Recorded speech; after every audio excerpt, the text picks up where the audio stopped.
এত রাতে অন্ধকারের মধ্যে বাসে বসে বসে আর সময় কাটছে না। তাই ভাবলাম তোমাদের সঙ্গে শেয়ার করি একটা ছোট্ট করে ভিডিও। আর আমার কোলে আছে একটা লেজ কাটা হনুমান। তারপর হনুমানটাকে কোল থেকে ধাক্কা দিয়ে ফেলে দিলাম। ফেলে দিয়েও বা কী লাভ? আবার সেই কোলে এসেই পড়ল। তো কী আর করার আছে? কিচ্ছু করার নেই। আর আমরা আজকে এসেছিলাম বিয়েবাড়ি।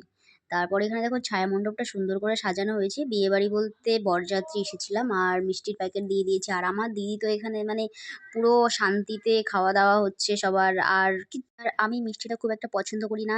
তাই মিষ্টিটাকে স্কিপ করে চলে গেলাম চায়ে। তো এখন চা খাচ্ছি আর চা আমার অলওয়েজ ফেভারিট। আমাকে সারাদিনে ১০-১২টা কাপ দিলেও আমি খেয়ে নেবো। আমার কোনো সমস্যা হয় না। তো দেখো বিয়েতেও বসে পড়েছে। আর এখানে হনুমানটা তো মানে সবসময় খাওয়া, খাওয়া, যেখানে যায় সেখানেই খাওয়া, অচেনা জায়গায় গিয়েও খাওয়া। আমাকে এটা কিনে দাও, আমাকে সেটা কিনে দাও। তো যাই হোক, আর এই যে দেখতে পাচ্ছ এখানে একটা ভদ্রলোক বসে আছে। সেই ভদ্রলোকটা মিষ্টিটা খেতে পারছে না বলে প্যাকেট করে নিয়েছে। তো তারপর বিয়েও স্টার্ট হয়ে গেছে। আর আমি একটু নিজেকে দেখে নিচ্ছি যে আমাকে ঠিকঠাক লাগছে কিনা, ছেলে-ঠেলে পড়বে কিনা। সিঙ্গেল থাকতে থাকতে তো জীবনটা পুরো শেষ হয়ে যাচ্ছে। আর কত সিঙ্গেল? সবারই বিয়ের ফুল ফুটে যাচ্ছে। আমার আর বিয়ের ফুল ফুটছে না।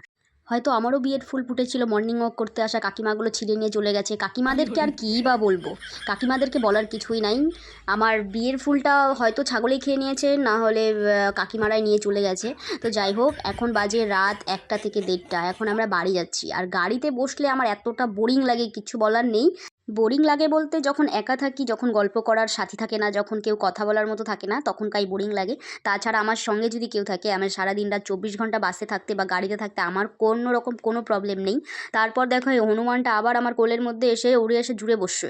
বসার পর আবার ঘুমিয়েও পড়েছে।